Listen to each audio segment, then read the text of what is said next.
Hello everyone, welcome back to another video with Mrs. Struble. Today we're going to learn how to solve a system of linear equations using the method called substitution. So here we have an example. This example has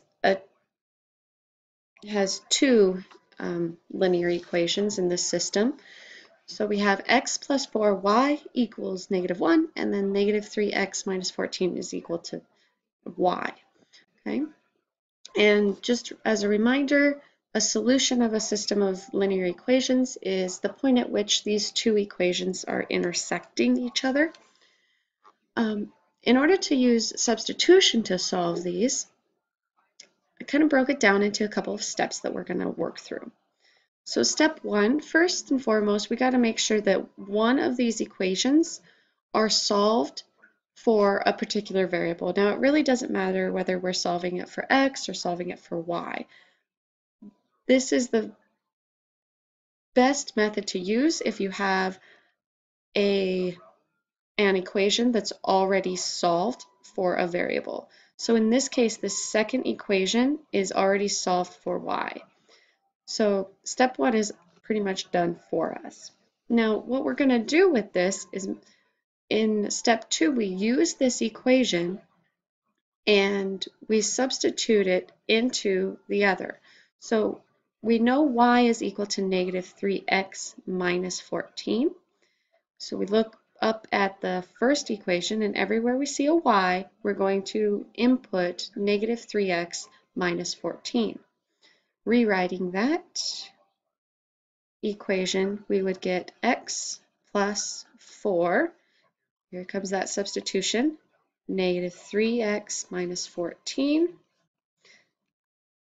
equals -1. See how I did that? So instead of the y, we have that entire expression.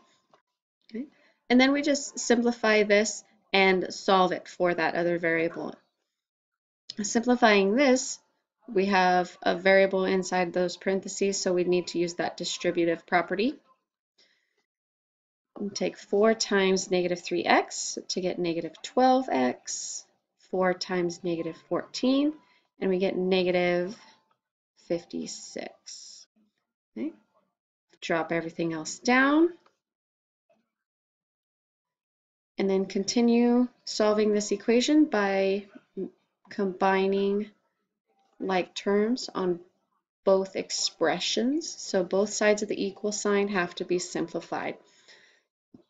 In this case, we have x minus 12x needs to be simplified. When we do so, we get -11x, and then everything else falls down. Okay, so now it's a two-step. I'm going to just go ahead and continue solving it. Add 56 to both sides. Then we get, okay, and we soon find out that x is equal to -5. Okay, now how is this going to be useful? Well, we know what x is now. Our only obstacle is to then find y. Now this is where it might get a little confusing. Okay, now that we found x, how do we find y? We have to use the equation that we were not just working with. Okay, so we were working with the blue equation. Now we're going to use the red equation. So how we're going to use it is we're going to substitute again, but this time we're going to substitute for x. Okay, so we know x is -5. We're going to go back to the initial red equation, and everywhere we see an x, we're going to put a -5. So -3 times -5 minus 14 equals y. Okay? And then we can solve for y using the red equation. Simplifying on this left-hand side, we have -3 times -5, that's 15, minus 14. Turns out y is equal to 1. So the solution to this system of linear equations is in fact -5, 1. Okay. So see what we did there? That final step, step 4, is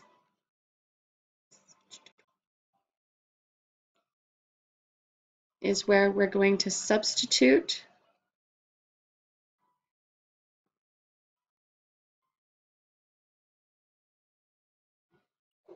the solved or the found value, the found variable,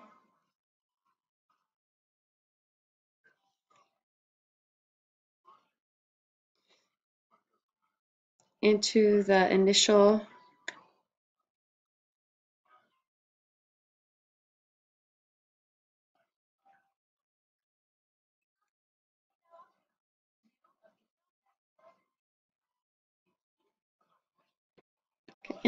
initial equation that we were working with. Okay, let's go ahead and try another. Let's do this one. 3y equals negative 2x, and y equals x minus 5. So again, step 1, make sure you have an equation that is solved for a particular variable. Boom. Okay. Use that equation to substitute into the other. So I'm going to take all this and I'm going to substitute it in up here because that's all equal to y. So everywhere I see a y, I can put x minus 5.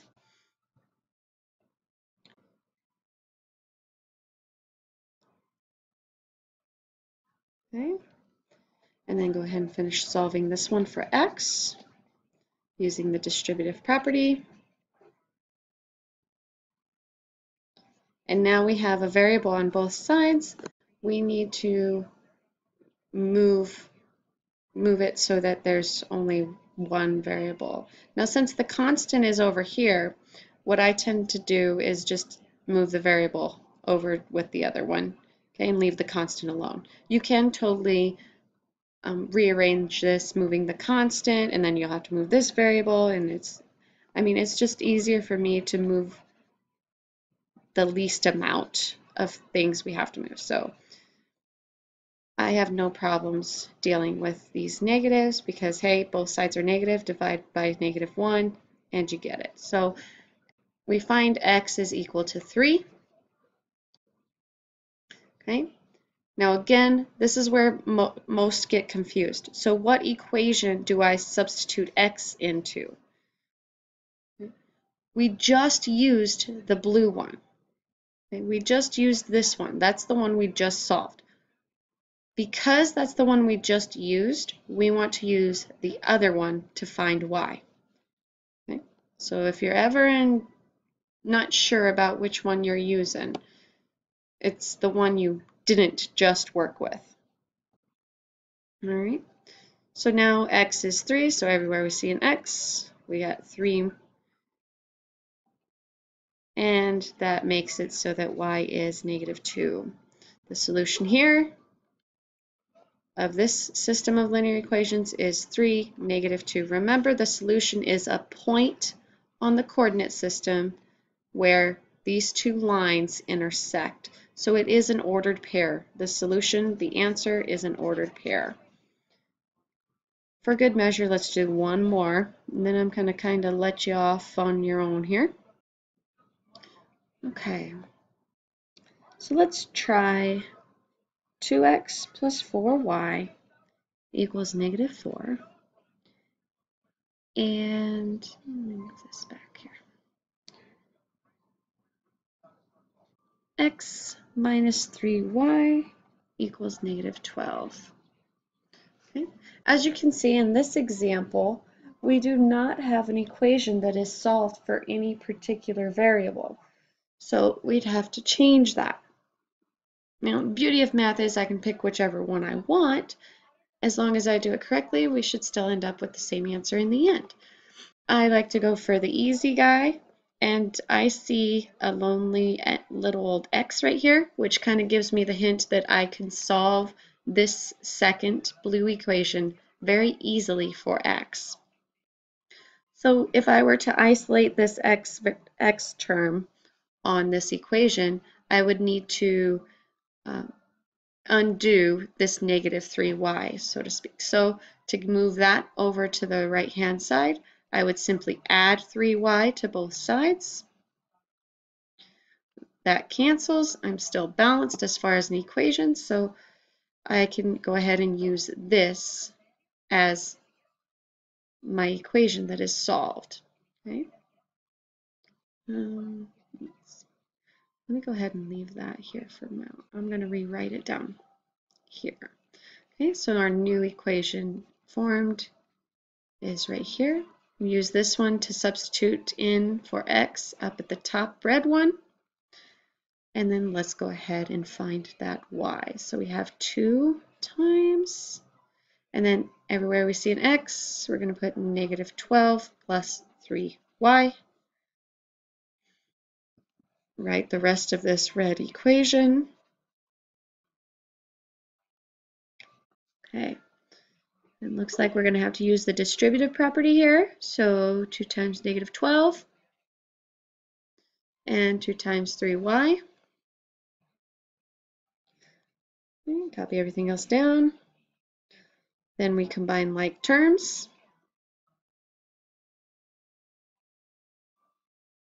Looks like it's again on the left-hand side here. We got a 6y and a 4y, both positive, so we got 10y and negative 24. Now it's a two-step. So add 24 to both sides, and we get 10y is equal to 20, which gives us y of 2. Okay. We found y, now we got to use that knowledge and substitute one more time back into the equation that we were not just using. So we were using the red equation. Let's use the blue one. So everywhere we see a y in the blue equation, we're going to put a 2. If you're confident in this changed equation, I'd say go ahead and use that one because you're going to get x right away. However, if you're still struggling with how to solve an equation for a particular variable, safe bet is to use the original equation. Okay, that is always your safe bet in these type of problems. So I'm going to go ahead and use this original equation to kind of show you. So everywhere I see a y in that original x minus 3y equals negative 12, I'm going to put a 2.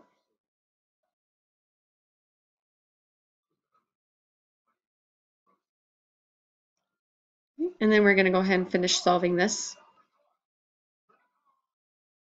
All right, add 6 to both sides, and we get x is equal to negative 12. Now, if I were to use this one, just to kind of check and show you that it does work if you've done it correctly. So we'd put a 2 in for here. We'd have 3 times 2, which is 6, and then negative 12 plus 6, which is also negative 6. So the solution would remain the same, negative 6, 2, okay, as long as the algebra is all formed accurately.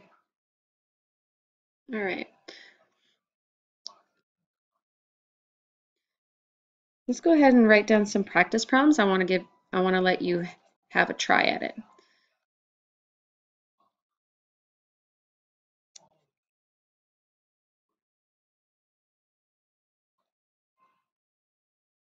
Now, don't be alarmed of fractions. Remember, fractions, they're just a number. If it really bugs you that bad, I mean, change them to a decimal. You really shouldn't be too frightened of fractions at this point in time.